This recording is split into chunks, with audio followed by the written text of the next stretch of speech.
One. Hey, what's everybody? This is Dan Wynn, and I'm here with Ms. Tracy Pham. How are you doing today? I'm doing well, Dan. Thank you for having me on the podcast today. Hello, everybody. We're all in the confines of our homes these days. As is the time we're recording, we're under a shelter in. But I wanted to take a little bit of time and thank you for speaking with me. And I'm very excited to talk with you because you have a very I don't know if colorful is the word background, but some things that there's things that people may not have known about you, which I think lends to your journey as what you do today. So Ms. Pham is the compliance director for Advanced Beauty College here in Garden Grove, California. Also does some consulting for nail salons, especially in the HR realm.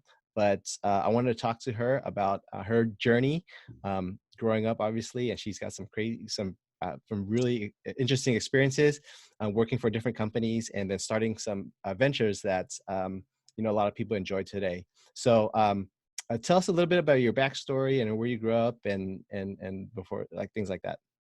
Thank you, Dan, for the introduction. So my family, I came here from Vietnam, and I came at the age of 3. I started school here, but I think it was around 7 years old when I did start ballet.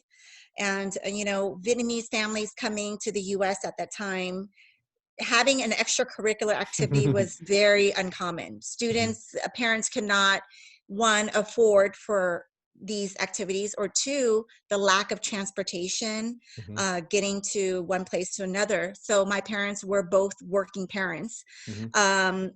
I had to walk to ballet class and take buses when our family moved. So it was on me. My mom said, if you want to do this, you got to do it. And my parents couldn't afford to pay, so the school also put me on a scholarship. So fortunately, I had 2 doctors that loved me at the time I was 7 years old and knew our family situation, and they offered to assist me with paying for my bus passes and my ballet clothes. But because I had people who cared about me and wanted to take care of me, it really motivated me, and it gave me perseverance to do what I love, but still also be able to maintain good grades and make my family happy, because that's all they cared about at that time. School. Yeah. This is not, why would you want to be a ballerina? They don't make any money, but kids have passion, and those that have passion, they're gonna do what they love, even if it's through trials and difficulties and challenges. And I think that's what made me a stronger person. So from that, when I went through difficult times in my life as an adult, it gives me the same strength to get through all the challenges that I faced when I was a little girl. So yes, and I started my own company, and it wasn't easy to do entertainment and any of that other stuff, but I think it did build a foundation for me. Yeah. And I've been on my own since I was 15, so it wasn't very easy. It wasn't an easy road, for sure. I started Runway Entertainment at the age of 23. And the background is more of fashions and fashion shows and modeling. And how I got started with that is because when I started college, I volunteered for VSA, and we were doing a lot of culture nights for Cal State Long Beach and the local universities and Cal State Fullerton. And I was a volunteer, and I helped coordinated fashion shows. And it gave me, I guess it opened doors for me to work with a lot of our designers. And they loved what I did, and they continue to contract me to do shows all over the world. So during my college years, I would go to school full-time Monday through Friday, hop on a plane Friday night, fly out, do the show Saturday, and fly back Sunday. And those were literally my hours. And I lived off the plane every weekend and doing shows. But I was fortunate enough that these fashion shows paid for my education. Mm-hmm. And not only that, I had a night job. So with school, I still went to work every day. So I paid for myself to go through school. And then when I finished school at the age of 23, I started thinking, why am I working for other people doing fashion shows when I could do my own, and take care of my own models? And so that's why I started Runway Entertainment. Mm-hmm. And then I started sending my girls off to shows all around the world. And I would be their agent and negotiate the contracts for them. And then from then, when I met my husband at the age of 29, he said, why don't you launch your own fashion production? Mm-hmm. And that's how we started with Viet Fashion Week. And then, of course, from there, we did Chrysalis. And then now I'm working on Asian Fashion Week. And it's a brand that was supposed to be just a hobby. Mm-hmm. Really, it was something just for fun, but it's turned out to be something that is kind of a stamp in the Vietnamese community. And fortunately, it's become lucrative over the years. Mm-hmm. I don't know if I'm doing things right, but I really always, when I do things, I always think of the people involved, Mm-hmm. because there's no way I can do any of it on my own. It Yeah. takes a team to do everything that I've done. Yeah. So that's on the hobby side. And Mm-hmm. then, of course, me, I've never, since I was 15, actually legally, started working when I was 15. I've worked. Remember who you're talking to. I know. But at that time, they didn't have at that time, though, back in 94, I don't think they had labor laws for children. But anyway, so I have not had one day that I did not work. I've Mm, always had a job.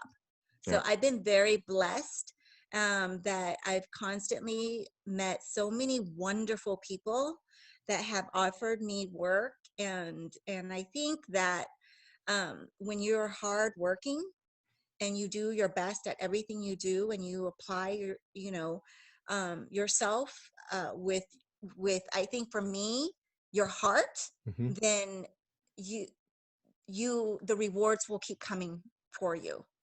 I've never taken advantage of anyone in my life, and I feel like that's kind of my motto on how I work, and I've been blessed.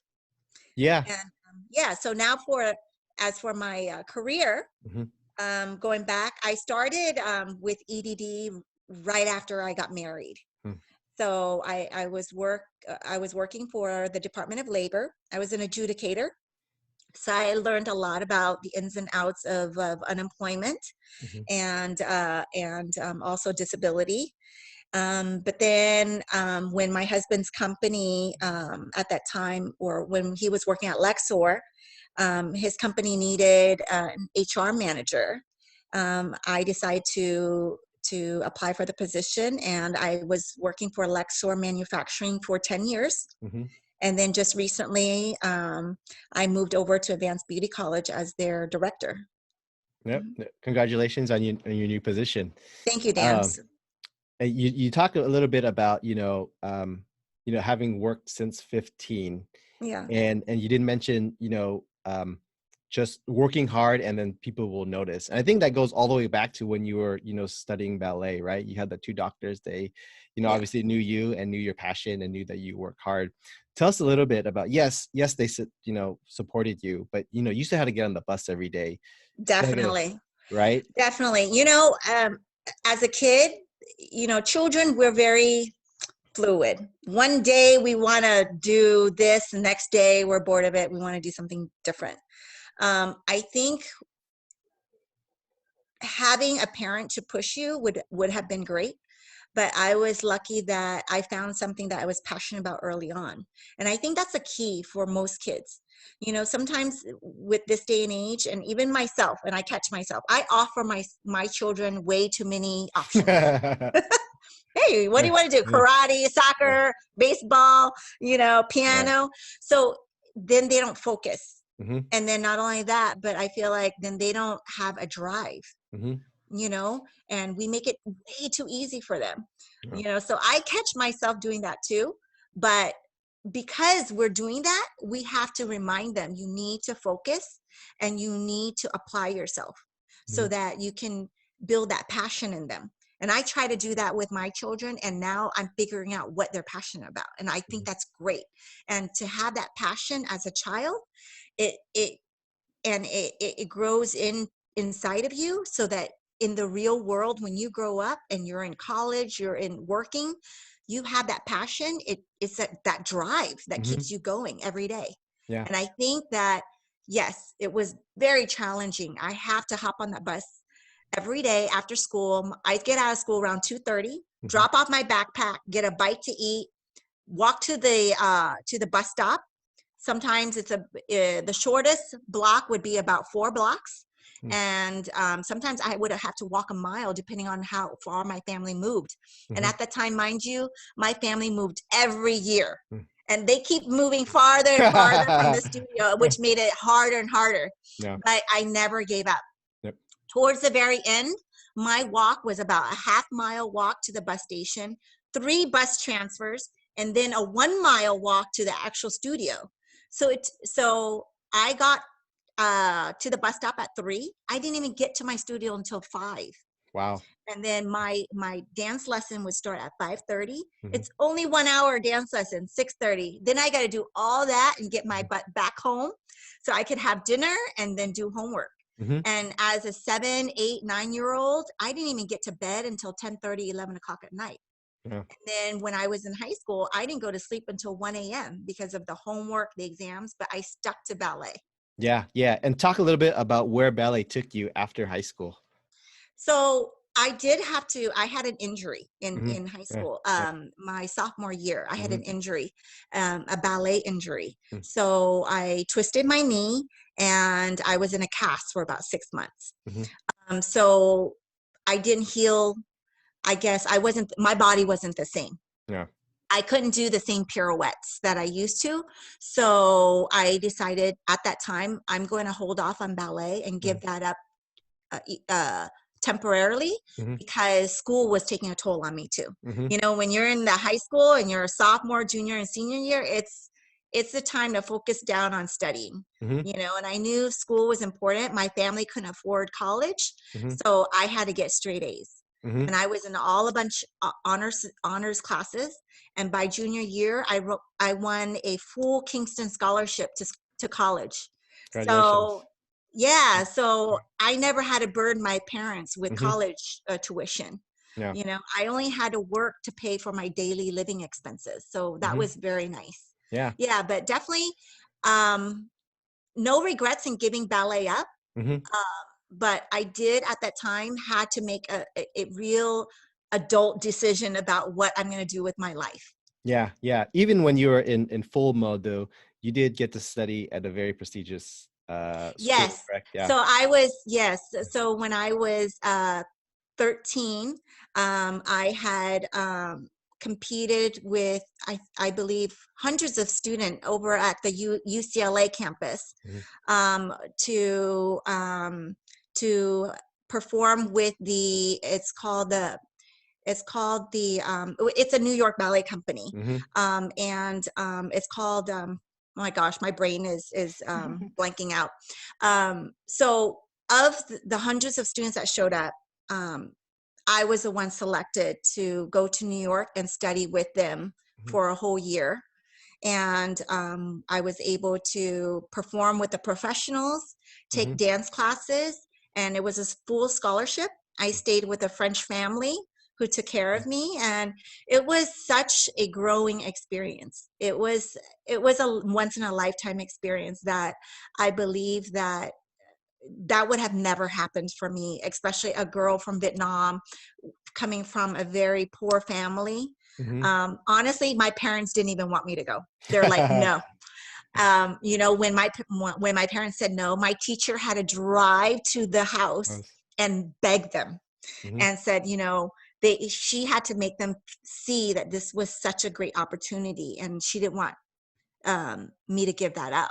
Yeah. So she had to reassure them that someone was going to pick me up from the airport and take me home. I mean, Yeah, yeah, who would want a 12-year-old in New York City, in yeah. Manhattan, roaming around in subways? So definitely, it was a scary thought for them, Yeah. but it was such a maturing time for me. And I grew Hmm. up a lot, and I still love New York. That's why I Yeah. still go back all the time. Uh-huh. Yeah.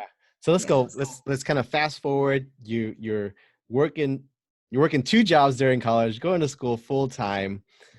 I could barely take care of myself as an adult. Like you're doing like 10 things at once at that time. Tell us a little bit about, obviously it wasn't all roses back then, right? No, it was hard. I mean, obviously time management, right? You were good at time management, but like, what are the struggles? Like, dude, I got this paper due and I'm flying out to Paris tonight and I got to work like on Monday. I think life made me grow up fast. Yep. And then also I knew that in order to do everything that I wanted to do, I have to be organized. Mm-hmm. Organization is the key. Time management, everything. Even today, people ask me, how do you do everything that you do? You are managing a dance studio, you have a full-time job, you have family with 2 kids, and you're doing all these events every 6 months, a big show. It really comes down to time management and scheduling. If you see my calendar, it is blocked from every day. That's why scheduling with you and this pod it took months out to do this. So, but definitely, organization is the key. Yeah. Yeah. So what are the biggest surprises running a bit, Runway Entertainment and doing Fashion Week and Chris House, all these shows? Like, you never thought in 1,000 years, like, this is something I would have run across in doing this. Yeah. The biggest challenges is always the people. Um, if it was an event where it's just you're dealing with computers, robots, and things like that, I think I would have more control. But uh, with events, you have not only your team members that you have to deal with, Mm-hmm. you have to deal with all the designers. Mm-hmm. Their needs are completely different. Then you have hundreds of models that you Mm-hmm. have to coordinate with. And then you have all the vendors, like Mm-hmm. you have your production team, then you have got your venues, and the list goes on and on. And, having to build a rapport relationship with every single person you meet, that's the hardest part, because not everyone's the same. So you Yeah. can't treat everyone the same. There are certain people you have to be very stiff with and firm, like vendors mostly. But then there are people who you have to really sweet talk them, Mm-hmm. like your team members, for them to work hard and go above and beyond for you. And then there are people you have to be professional with, like your models. So I think the key the I think the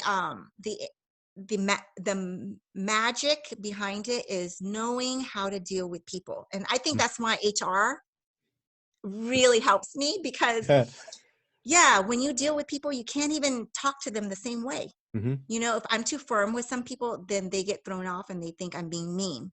Mm-hmm. And then other people, if I'm too nice, and they think I'm a pushover and they can walk all over me. So you actually have to kind of take the time to get to know people, understand them, understand their personality, how they think, how they talk, how they um, make their decisions.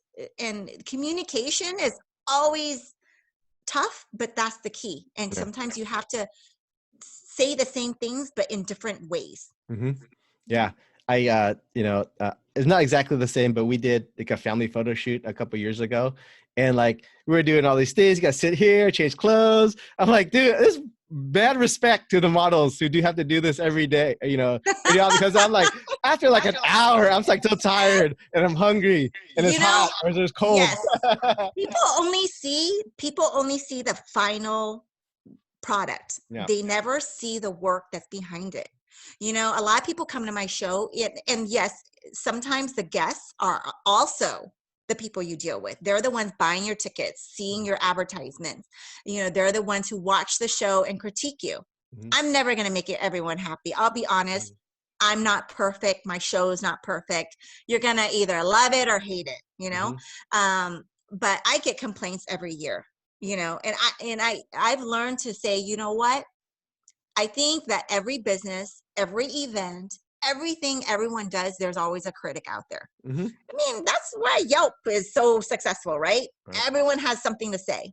Yeah. So I think that with customers, they only see the end result. They never understand how much hard work goes into it. Yeah. You know, for months, like 3 months before any event, I barely sleep. I probably sleep 2 or 3 hours a night. Yeah. That's how I'm able to do what I do, you know, and I have to coordinate between all these moving parts. You Mm-hmm. know, it's not just, hey, you do that. No, you actually have to hold their hand and show them. And then you got to put all the pieces together, make sure they Right. align properly. And, you know, so it's a lot of work. And I get emails like, why don't you do this? Why don't you do that?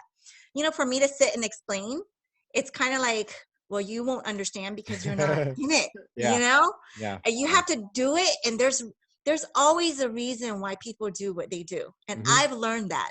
So now when I become critical of others, I always have to think maybe I have to be more open-minded, and I have to see things from other people's perspective. Yeah. And Yeah. I have to be more understanding because Yep. there's not always one way of doing anything. Yeah, yeah. Yeah. So you did mention, your HR background helping a lot with running your businesses, Viet Fashion Week, Runway Entertainment, and then you mentioned really briefly La Femme Studio, which you offer, dancing lessons. Let's talk a little bit about some of the consulting work you do for nail salons, and what's recently been kind of a hot topic is the AB5 rule that's been kind of circling around. So what have you been consulting your clients on with regards to owning nail salons and this new law? Yeah, you know, this new law has kind of thrown a curveball to a lot of nail salon owners, you know, and it's making the whole 1099 um, law a lot more stricter. And you know, I know a lot of nail salons think that maybe they could figure a way out, or maybe there's something that they could work around. Mm-hmm. There really isn't. It's very black and white, you know. So sadly, but this is the time to start thinking, because you still have time to make a decision on what you want to do with your business. Mm-hmm. You know, there are other options out there, but you have to know what those options are. And if you once you decide on the option, now it's about implementing it and then Mm-hmm. executing it. It's not easy. There's a lot of other um, compliance agencies that gets involved Mm-hmm. besides IRS that everyone's worried about. You Mm-hmm. know, there is the Department of Labor law that Mm-hmm. plays a huge part of this big change, you know, and with that, I've been helping a lot of salons consult with them to show them the right way of doing things. So it's converting your salon to become legitimate Mm-hmm. once the AB5 goes into effect. Mm-hmm. And for nail salons, it's going to be in 2022. Mm-hmm. So I feel like they should not wait until then to finally start doing things, because things take time to set up. Mm-hmm. You know, like when you're in HR, it took me forever to set up, like it took me a year to set up a 401k, you Mm-hmm. know, Yeah. or health benefits. It took me like 4 months to find a plan and set it up Mm-hmm. and enroll everybody. So things don't happen overnight. So don't wait until when it's too late, Mm-hmm. because once it's too late and you start setting up, you could be fined. Yep. If any agency walks in and you're not in compliance, you're going to be shut down. Yeah. So in order to prepare yourself, it's great to plan ahead. Mm-hmm. Say, what are the things I need to do? What systems I need to work on? How do I do payroll? How am I going to have these benefits in place? You know, what are the legal aspects of it? What documents do I need to have? Contracts? There's a lot of things they need to start setting up. So you have some time, and Mm-hmm. especially now with the downtime that the nail salons are having, this is a great time to revamp Mm-hmm. and start restructuring your business. Yeah. So are you taking more nail salon clients? or do you have any resources that you can share with us that, Definitely. yeah, yeah. You know, this hasn't been a full blown thing just because Mm-hmm. I've seen that nail salons are still kind of hesitant and Mm-hmm. they're not even sure what they want to do at this Yeah. point. What we've been doing is providing AB5 seminars and Mm-hmm. workshops over at Advanced Beauty College to give them the information that they need.